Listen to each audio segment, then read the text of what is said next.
Hey friends, welcome to Bokeh, a podcast exploring the ever-blurring lines between the personal and business lives of professional photographers. This is your host, Nathan Holritz, and I'm happy that you can join me in connecting with photographers and entrepreneurs as we discuss photography, business, and that sometimes messy thing we call life. This podcast is brought to you by Milu, the simplest way for photographers and coordinators to collaborate on shot lists and timelines for weddings, parties, and other amazing events. Visit Milu, MIILU.com. This podcast is also brought to you by Photographers Edit, custom image editing for the professional photographer. Visit photographersedit.com. All right, Bokeh Podcast listeners, we are back for yet another episode. I'm actually recording. This is my third interview I'm recording in one day today. It's been quite the treat. But I am joined by Paige Daniels for a special edition episode, a series we're doing on brand position. We're going to do a brand position consultation of sorts today. But Paige, thank you so much for hanging out with me for a bit.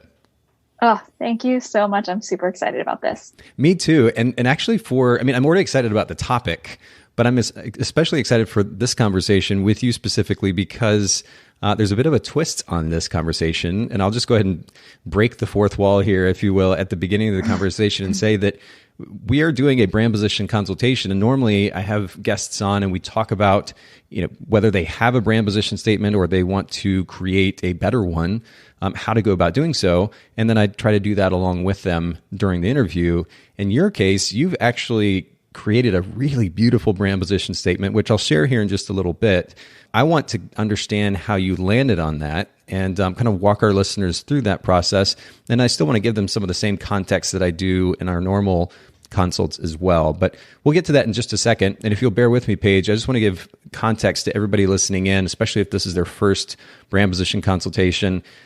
We talk about brand position regularly on our normal episodes, but I decided to go ahead and create individual episodes dedicated specifically to this topic. Brand position, very simply, is the value proposition that our businesses offer to our market. And more specifically, or more ideally, it's a unique value proposition. So ideally, we offer a service as a photographer that is unique to any other service in the market, or in a way that's unique to any other service in our market. And hopefully it adds value in some way to our potential client. The significance of the brand position is pretty simple. And to be clear, and I've said this multiple times before now, but it's not, I don't want to suggest that a brand position is an end-all be-all, but it has significant value when it comes to marketing, and actually 4 specific benefits. One, it immediately helps a potential client know what our unique value proposition is. That they land on the homepage of our site and that position statement's sitting there above the fold and they can see it immediately within just a couple of seconds. They immediately know whether or not our brand is potentially going to be a good fit for them. And then the second benefit goes along the same lines. It filters irrelevant potential clients. Thirdly, it simplifies and focuses our marketing efforts because now we're not juggling multiple messages. We're focusing on one primary message. And again, along that same line, it encourages better time management because now our brand is built around this message, which means that all of our services, all of our efforts can drive that one specific message. Our time is much better focused, and as a result, then we have more freedom at the end of the day. So those are some benefits of a clear and distinct brand position. But I want to give a little bit of context to this conversation with Paige. Paige, can you share with our listeners, first of all, what market you're based in currently? Mm-hmm. So I am in the Richmond, Virginia area, and I'm a family photographer. Okay, cool. And the simple summation of family photographer is interesting. I did a little bit of research in your so-called competition in the area. Mm-hmm. There are quite a few photographers in that area, aren't there? There are so many photographers around here. I had a photography business back when I was in college, and I went to school at WVU, West Virginia University. Okay. So I had a wedding and senior portrait business back then. That was 10, 12 years ago. And then I took a long break from photography, moved to Richmond, Virginia in 2011, and really did not even try to break into the market here until the last couple of years because it is so oversaturated with photographers, which I guess is the case in a lot of different areas, but particularly wedding photographers. And most wedding photographers in this area seem to also do families as well. So yeah, tons of competition. A lot of competition, which brings us back to really the purpose of a brand position. One of the primary purposes is to create that distinction in a noisy world in 2020 when people are scrolling through Instagram and Facebook and they see a lot of potential photographers, or if they even do a Google search, they're going to see a lot of potential photographers to serve their needs. How do we create some distinction in their mind to separate us from all that so-called noise? And the brand position can play a really significant role in that effort. You mentioned that you tell potential clients now that you're a family photographer. If you were just sum it up, like this is the genre that I offer, it is family photography. So I thought a lot about I love this. the deep breath there. I thought so much about this. I mean, I think when I'm in like just conversation with people, I refer to myself as a lifestyle and documentary family photographer. But I don't think the average person has any idea. I think more people are familiar with the term lifestyle photographer, but I don't think people really know what a documentary family photographer is, and also probably don't know the difference between a lifestyle and documentary photographer. So I always am in this place where I want to clarify what I do, because it is somewhat different from what people typically think of as a family photographer. But I don't want to use, photography industry buzzwords that the average person doesn't connect with. So that's where I wrestled. And that's why I really have been interested in listening to these brand consultations and thinking through this really well, because I don't want to use words that my ideal client is not going to understand, but I do want to make it really clear. So it's been a long process of landing on something that I felt good about. Well, and I'm so glad that you highlight this idea of using photography industry terms, because photographers have a tendency of doing that. They're using terms that they're familiar with, that their photographer friends or peers would be familiar with. But, even lifestyle, it's used outside of the photography industry, but it's kind of vague too, right? We don't know exactly what that means. In fact, I wrote down a so-called brand position from one of your competitors, I'll share a little bit later, that used that term lifestyle, but then they followed it up with a bunch of stuff, which just confused the whole process. I think it can be easily misconstrued if there isn't more specificity. And like you said, documentary photography, as most people, if they know the term or the phrase, they might know it more as like news photography, journalistic photography, right, if anything. Exactly. It's not used, wedding photojournalism was kind of a phrase used quite a bit actually in the wedding world for a bit. It seems to have kind of died down and gone away now, so they may not be familiar with it. So I'm really glad that you highlight that, because it's a really great reminder. We need to be using words that actually resonate with a potential client, or the potential client within specifically our target market. So important to remember. By the way, what even spurred your interest in this idea of brand position to begin with? Was it a phrase that you were familiar with? So before I started listening to your podcast, I hadn't heard that specific phrase. I've heard people talk about their unique value proposition and that kind of thing. But the reason I like the idea of a brand position statement is when I think about my unique value proposition, that feels like a broader, almost like idea, or just like a suite of different things that makes me different. But I like the challenge of creating one statement that is kind of like your elevator pitch. Like no matter where you are, it is consolidated into one sentence. This is what I do, and this is why I'm different. Interesting. It reminds me of what you just said. Reminds me of an article that I've read, and I'm going to try to pull it up here as we're talking, in preparation for a presentation I did on this at the Evolve conference not too long ago. This particular author was talking about the difference between a mission statement and a brand position statement. And he was saying that the mission statement is a statement that we make for ourselves and or our team. So it's an internal mission, if you will, or goal, overarching goal or set of goals for the company.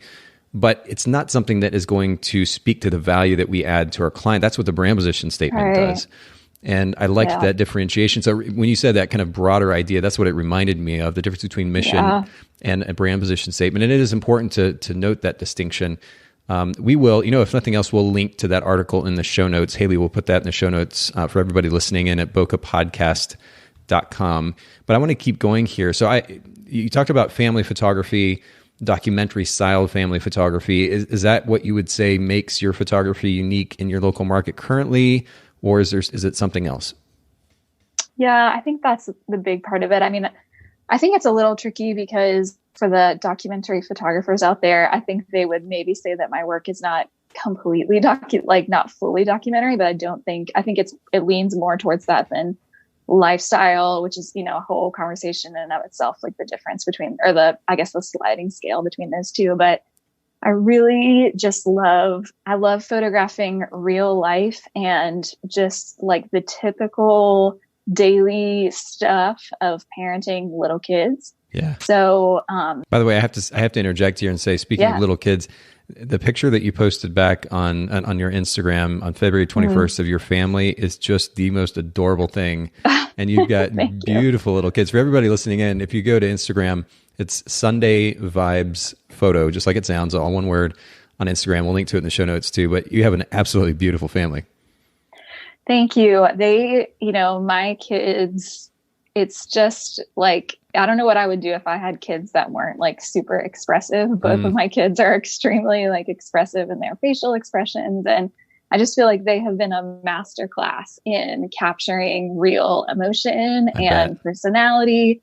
It's been really fun to be in this season of parenting and to just like have I think it's hard to take a photo every single day when you don't have kids. It's just a lot more challenging to find those things that inspire you that you can capture. But with kids, I mean, there's just endless opportunities to capture stuff that's happening in your everyday life, which is really like, I started doing that for my family. And then that's kind of how I ended up, photographing other families, which I think is the case for a lot of mom-tographers, to use that turn of phrase. But yeah, lots of moms taking photos of their kiddos and then branching that out to photograph other families too. Well, and you posted a little picture of your girl 4 days ago. So this is going to be March 2nd, I guess, a black and white photo of her sitting at the front, what looks like the front door. And I think that's a perfect example of capturing a moment in a way that is just stunning visually, with the black and white and the shadows creating these lines, and yet the light highlighting her specifically in the doorway.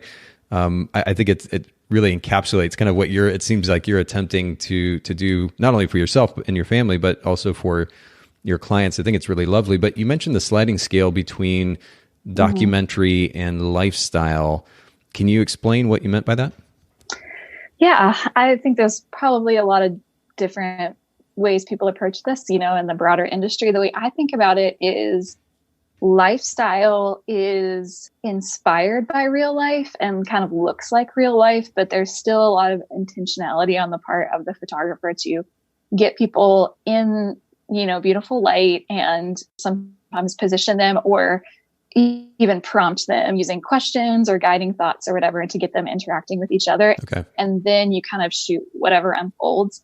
I would describe documentary photography as like, I don't intervene at all. Like, I'm not positioning people. I'm not guiding them. I'm not necessarily talking to them at all. I'm just kind of like hanging out in the background, photographing whatever happens. And usually in my sessions, typically I do a little bit of both. Like, I would say I have like 20% of the session where I'm trying to get that like Christmas card photo, where everybody's like looking happy and they're kind of all grouped together. Yeah. I figure if people are paying me, a big amount of money, like even if it's not that big, but it's significant to families to invest in photography. So if they're paying me for, my services, I'm going to give them like the photo that they're going to frame and hang on the wall. But then I spend the other 80% of the session literally just documenting whatever happens. And I've done like, around Christmas time, like families putting up the Christmas tree or baking cookies or whatever. I've done bedtime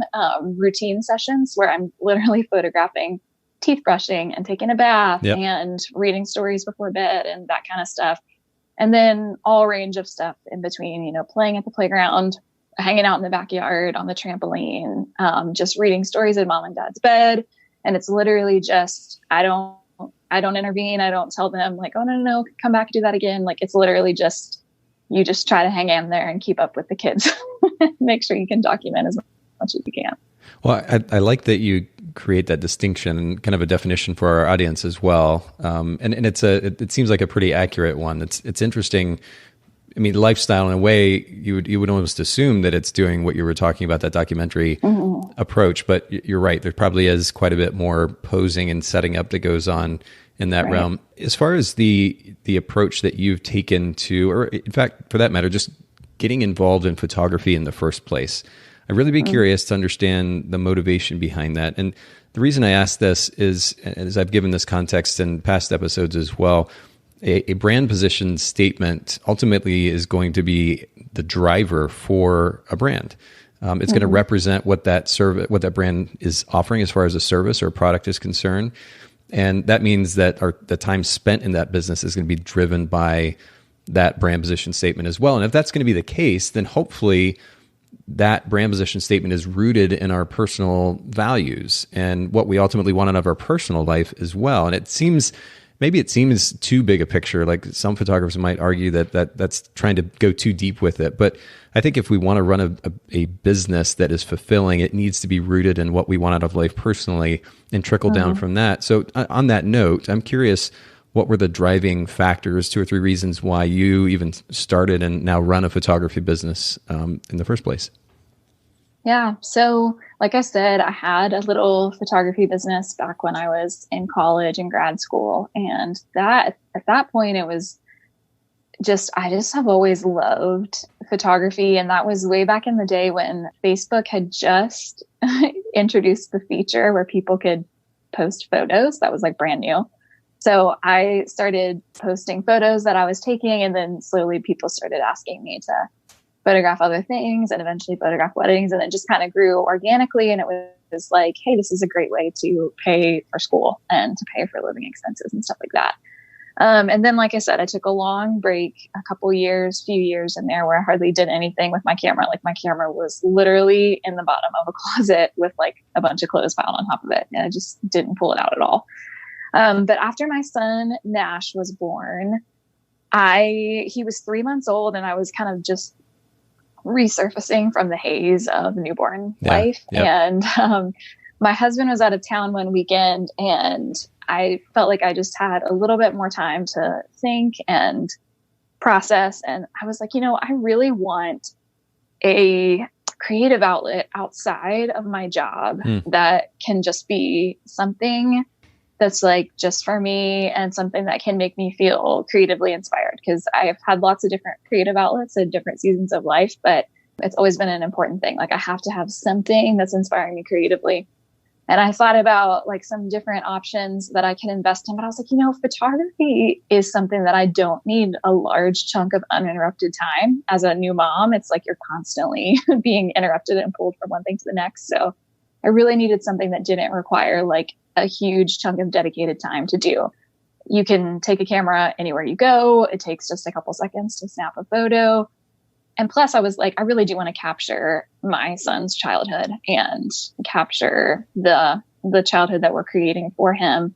And I was like, I have all like thousands of dollars of photography equipment just sitting in the bottom of the closet. So that weekend I pulled out my camera and I just started shooting again. It had been a while. So I started taking photos of him and just whatever he was doing at, 3 months old, basically laying on the floor, playing with toys. But then I just got so inspired to start capturing what our life actually looked like, because like I would occasionally take like a beautiful portrait of my son, and like some beautiful window light. And at the time when I was taking the photo, those were the photos that I was really excited about, because you have beautiful light, a genuine expression. And I was really excited about them. But even a couple of months down the road, with just a little bit of time, when I would look back at those photos, I did not care about them. Like, I just was like, yeah, that's what he looked like on that particular day. And the light is beautiful and the photo is beautiful. But it was really the everyday, more raw. Sometimes the photos weren't even as good technically, but if it somehow represented what life was actually like in a way that took me back instantly to that moment, those were the photos that just made my heart stop when I would go back and look at them. And in particular, there's one, he was a little bit older, I think around a year old, but he was like standing up by our coffee table in our living room, eating Cheerios. And like, it was like a year later when I went back and looked at that photo, I was like, that is the perfect representation of what that season of life was like. Like if you've ever had little kids and there's just Cheerios literally all over your house because that's like all they can eat. And it's just like the snack that you take everywhere with you. And it just took me back. And that's when I was like, the beautiful portraits like are beautiful. And there's so many talented photographers who that is their passion. But for me, my passion is actual, just chaotic, magical, everyday life. So really the motivation comes from very simply your desire to capture your family. And then was it just the realization of the significance of the experience of having those images that you wanted to share that with other people? Do you wanted them to have that same experience? Yeah, I think that was a piece of it. I mean, I'm an extremely driven, ambitious person. So it's very hard for me to like do something and then not be like, oh, I could turn this into a business or this could go beyond me. But one, money plays a big part in it. And I wanted to eventually be able to not work outside the house. Like I wanted to be able to have more flexibility to stay home with my kids and also make money from doing something that I love. Like I have so much fun capturing families and being in community with other families. Like I have, I'm in a similar season of life as most of my clients. And so many of them end up to be friends, particularly in my little Instagram community. So I think community with other people, the flexibility to be able to spend more time at home with my kids. And then I just love like photographing this type of stuff. And there's only so many photos that you can take of your own family. Like I just like getting a window into other people's worlds because, you get bored shooting in your own house and just the people that you're around every day. So it's creatively really fun for me to enter into other people's spaces and to figure out how to capture their life in a meaningful way. Yeah, it gives you that outlet. That's really great. And it's one thing and I'm glad actually that you bring up the significance of the finances. Like hopefully most of our listeners anyway are in this to actually not just simply do photography as a hobby, but actually run a business and generate revenue and money for yourself or for your family. And so I'm glad that you bring that up because that is a significant component. But to have those deep-seated desires for, in this case, community, for example, and then connection with your family at home, and then having a creative outlet that ultimately serves others, those are pretty big ideas. That they're really ultimately bigger than you. And when that's driving what you do as a photographer, it becomes so much more fulfilling. And so I'm really glad that you highlight those. What I want to do here before I have you share the position statement that you came up with and how you went about coming up with that or creating that is just create a little bit of contrast and comparison with your local market. And as anybody who's been listening to this series knows, I'm not sharing any photographers' names, nor am I trying to make fun of anybody or bash on anybody. But what I do want to do is highlight how photographers are communicating and where that might fall short in some ways. But then, of course, ultimately how it compares and contrasts to, in this case, what Paige needs to create in order to stand out. I did a couple of different searches. One was just for Richmond, Virginia photographer or photography. And there were a number of position statements, and I'll put that in quotes because some of them I don't think were even purposely position statements. It was just kind of in the text on the website. Many of them actually had position statements. There were a couple of brands that didn't. But just to read a few of these off to give you some ideas for everybody listening and some ideas, and then Paige ultimately is for you in comparison and contrast. This was under Richmond, Virginia photographer or photography, capturing life's passions and visions through art. Another was capturing your life's new beginnings, weddings, newborns, portraits. Capturing your life's new beginnings is, I think, a really strong position statement. Yeah. And it does represent the idea, weddings is a beginning of a relationship. Newborns, obviously, new beginning. Portraits confuses it to me a little bit. And just if this person wanted to make their position statement a little bit stronger, capturing your life's new beginnings would be strong by itself. And then, the subtext have weddings and newborns or something to that effect. It might be a little bit more effective. Another one was Richmond, Virginia wedding photographer. I'm going to skip down to this one that says capturing love in families. That was the statement there on their site, which to me is a little bit confusing because it's families, like, is love not part of families? Right. That was just kind of amusing, if nothing else. But it's important. And again, I highlight like this not to bash anybody, but just simply to point out for our listeners, you really have to think about what the words how they come across to a potential reader or a client. Because if you just take a second, think about that, it's not particularly logical. You want to make sure that you're communicating something that represents your brand well. Another one I wanted to highlight, wedding photography in Richmond, Virginia, and destinations worldwide for awesome couples who appreciate the art of visual storytelling. Again, This is one of those that, first of all, it's relatively long, but the other kind of problem with it is we're calling out people who appreciate the art of visual storytelling. If you're going to hire a photographer, by default, you appreciate the art of visual storytelling. So you're stating the obvious there, making it way, way longer than it needs to be. And it's not really creating any kind of distinction as a result. So I just wanted to highlight that one. Another one was wedding photography for the joyful bride, which again begs the question, like, does that mean that there are a lot of brides out there who aren't happy? They're going to be photographers who are unhappy brides? I've seen this word joyful used quite a bit on websites, and I don't know why it's become such a trend, but again, photographers listening in, make sure you're thinking about why you're using that. Maybe be a little bit more specific, because joyful, again, I would like to think that most people getting married are going to be happy. At least I hope they are. Families that want to get their photos taken, at least in most cases, are happy about their family. That's why they're having their photo taken. So does it actually make sense, or is it necessary to put something like joyful on your site? I'll just leave that hanging and let you figure that out for yourself. But think about it for sure. Another one was based in Richmond, Virginia, and then further along, freelance photographer who specializes in lifestyle and commercial imagery, which is quite the contrast. But then further on, they say from weddings and corporate events to family and commercial portraits. So at the end of the day, they're basically saying, I just do everything. And it really waters down the message. Again, specificity is important. Specializing is important. I then did a search for Richmond, Virginia family photographer. And a couple I want to highlight here just so I don't ramble on too long, but one that just simply said family and newborn photographer. And that's very, very simple. But what we have to keep in mind, again, one of the significant messages here that I want to make sure all of our listeners understand is if you're going to create a brand position, make sure it's distinct. Saying I'm a family and newborn photographer states the genre that you specialize in, and that's a good start. But it in no way creates any distinction between you and any other family newborn photographer in the area. And there's quite a few in this area. So something important to keep in mind. And one more I'll just highlight here really quick. The senior portrait experience for Richmond area high school seniors. Now, I thought this was actually a really wonderful position statement. First of all, it does call out a genre and as a result, a very specific market.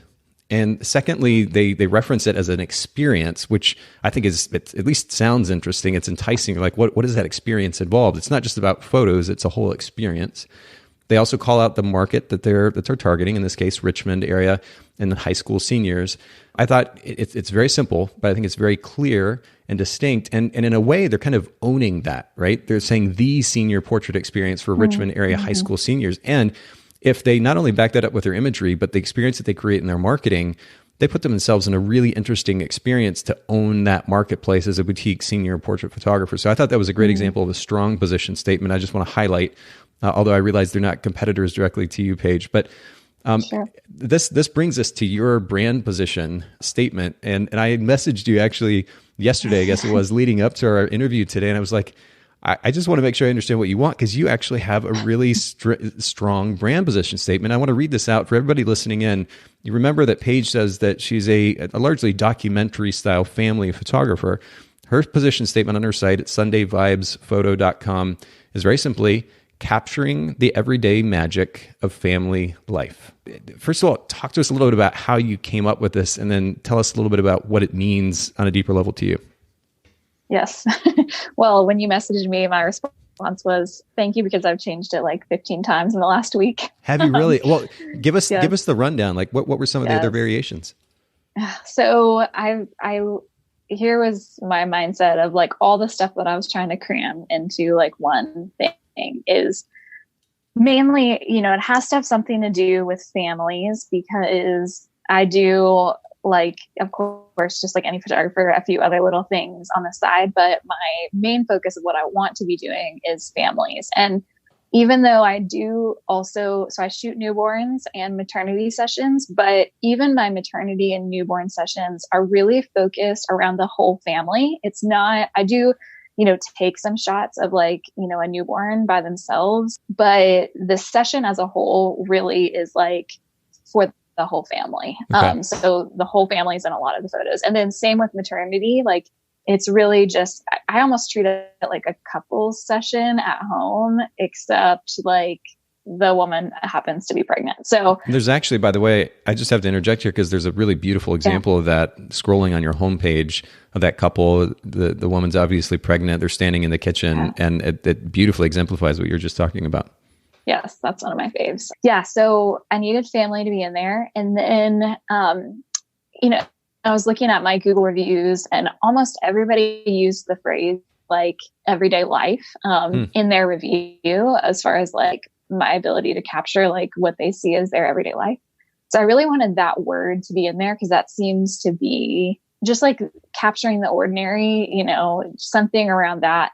And then I also want, I aspire for my images to have some kind of like magic sauce. It's like when you think about capturing daily life, it's kind of like, like what's exciting about daily life? Like it's just kind of like, it is ordinary inherently. But I want it to look magical because I like think that I want to capture like the nostalgic parts of childhood and family life that, 25 years down the line when these kids are grown and they, come home and they look through photo albums or whatever, I want it to like take them back so that they can like feel that sense of like, oh, this was my childhood, and for it to come to life for them. I actually have a picture that I keep on my desk. And it's a picture from my childhood of me, like in like this perfectly 1980s like bathroom. Yes. And I have on like a nightgown and fuzzy pink slippers, and I'm like brushing my teeth before bed. And it's my favorite picture. I've probably like 4 in the picture, but it's one of my favorite images from my childhood. And I love that, you see the 1980s bathroom. A lot of families are like, I don't want to do photos at my house because it needs to be redecorated, or it is this, or it's that, or it's messy. And I'm like, you know what? Think about your kids looking back on these pictures in 25 or 30 years. Like they're going to be like, oh my gosh, like, look, remember that couch that we had, or this or that. Like it is the setting that is the setting for their childhood. Like it doesn't matter if you think it's perfect. Like you want to capture that. So anyway, that was, I get so passionate about this stuff. So I'm getting off track. But anyway, I wanted that and something about everyday life to be in that statement. And also like a lot of feedback that I get is like how easy and relaxed my sessions are. So I thought about trying to include that word relaxed in it. And when I first launched my website, when I first started doing photography for other families, relaxed family photos was like the brand position statement, I guess, although I didn't really think about it that way then. Okay. But I just didn't feel like that was specific enough. And also like, what does that really mean, for it to be relaxed? Well, and I want to jump in here because some of our listeners may have heard this episode. Maybe you did too. But I did one recently where, and this was for a photographer who photographs not just wedding photography. Doesn't do, I should say, not just one genre of photography, but their effort and working with their clients is on comfortability. And so instead of saying being relaxed or being comfortable in front of the camera, what we ultimately landed on was helping you feel at home in front of the camera, because she liked this idea of familiarity. That was a really big one. And for anybody curious, we'll link to this episode in the show notes, the conversation that I had with Anna Anderson. And I think that the statement ultimately represented that idea of being comfortable in front of the camera, but with words that didn't just simply say that. They said it in a more colorful way that would resonate, that would create an internal image for somebody when they read that. And so when I read this, capturing the everyday magic of family life, you could say I'm a documentary family photographer, but that's just kind of flat and matter of fact. You're talking about the everyday magic. I think you're absolutely right. Using that word magic just kind of makes it come alive. And you're doing it, whether it's capturing light or angles like that photograph of your daughter, but you're capturing what might seem like an ordinary day in a way that is ultimately magical, whether in aesthetically, in one way or another, because of the light, the lines, or composition or otherwise. And so I love the way that you've ultimately phrased this, because it's such a it's such a colorful way to communicate something that might normally just be very matter of fact. I'm a family photographer. I'm a documentary family photographer. It very much describes not only what you do, but it ultimately represents or is represented by your imagery. And that's another really important component to this whole process is if you make a statement, but then your images don't back up that statement, it's confusing. Yeah. And your images, I mean, your images are beautiful. You really do this in such a lovely way using white space and light and angles. And I just love it. And I think it's a really powerful statement. Thank you. Yeah, I wanted it to be something that would make sense to anybody, but also communicate that yes, I photograph families and yes, I photograph like everyday life, but like I actually do think that it's magical. That it like especially like just the everyday stuff of like childhood, like it is so like nostalgic, I guess, is the things that I'm drawn to is like a lot of nostalgia. So I think it says something, it's about my ideal client, but it also says something about me that like, I'm really passionate about this. Like, I actually really think that it's magical. And I want I probably should have said this when you're asking about my motivations for, creating a business, but part of what I really want to do is help families see this season of parenting, especially parenting little kids,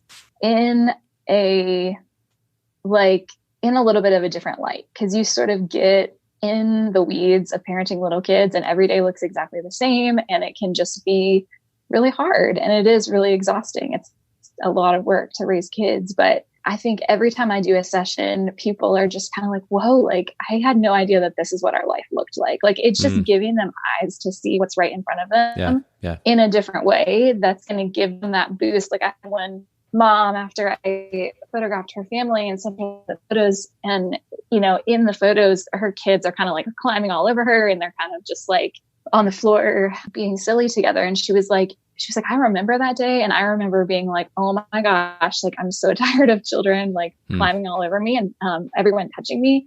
But she was like, when I look at those pictures, like all I see is love. Like, I just see that this is like, this is the way they're showing me love. This is like the childhood we're creating for them. So it was just a way to give parents perspective on this life that can feel so ordinary at times, but it is actually really magical in disguise. Beautiful. You summed that up so gorgeously too. And again, I think this is a wonderful example. Major props to you for coming up with something that so wonderfully communicates what it is that you do. And by the way, again, for backing up that statement with images that match. And I also have to add, it's a broad enough statement that it enables you to accomplish not just photography, but also films, right? Is that something that you do regularly? Yeah, that's a really good point. I could have said photos, but I really wanted to leave the space for films as well. I just started doing that in the fall of 2019. And it hasn't really, it's definitely like this style of photography in general is kind of new for my market, I think, but especially films is like way brand new. So people like don't really know that it exists until they see it. So I'm still in that phase of just kind of like educating people about it and doing a lot of portfolio kind of sessions. But it's so, I mean, what you can capture in video, especially when you're talking about families, it is like a whole nother level than just a still image. Like it's just a really cool thing. I have loved experimenting with that. Well, I wouldn't naturally recommend using the word capturing because so many photographers use it in the copy on their site. But what it does for you in this case, it's actually an advantage is it is broad enough a term that it enables you to, as an umbrella, have under that brand position statement, both photography and film. And so in this case, it works. And I think it's a good move. Just in closing though, I just wanted to make one or two suggestions if I could on the website. because this position statement is so strong. Your imagery is gorgeous. And literally just a couple of suggestions. One would be right now when I land on the homepage, at least on my laptop, and I'm looking at both the laptop and then on my iPhone as well, so I see both. But on the desktop version or the laptop version, Sunday Vibes Photo Company is what it is, very large. And actually Sunday Vibes specifically, Photo Company is kind of hidden underneath. It's dead center in the middle and very, very big, and that position statement kind of hidden down underneath it. I would love to, this is my personal take on it, but I'd love to see that position statement a little bit more front and center and not necessarily center. If you had, whether it was to, as these images are scrolling through, I'm looking on the homepage, that, for example, that photo of the couple in the kitchen, you could have capturing the everyday magic of family life in a font size maybe close to what Sunday Vibes currently is in, on the bottom right-hand portion of the image, and it would stand out really, really well and work with that image. Or if you had other images, multiple images, since you have the scrolling situation going on, to have images that have enough negative space in them. And in fact, I know you do because I'm looking at your Instagram account and you do it quite a bit, very beautifully, to then use that negative space to put the position statement in. Let the Sunday Vibes, the company name and or logo to be in the top corner and a little bit smaller, and let that position statement stand out. So the moment the client lands on that site, they immediately put that position statement together with the image. And I think the impact will be really, really great. Yeah, I love that.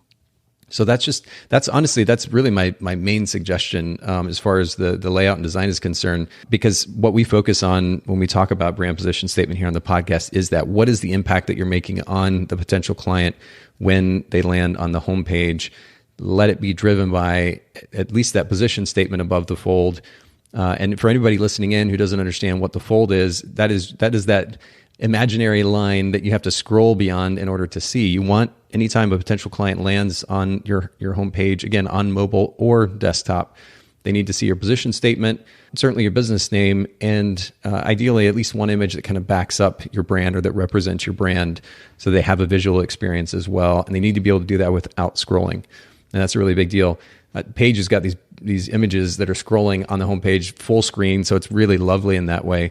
And I think, Paige, if you highlight the position statement, kind of minimize a little bit the name of the company, that'll be great too. The other thing is, because your photo and film, my suggestion would be just to leave it Sunday Vibes, take the photo company off so it doesn't create any kind of confusion. And it kind of opens you up to be able to market the film side of things as well. Yeah, that's great. I love that idea too.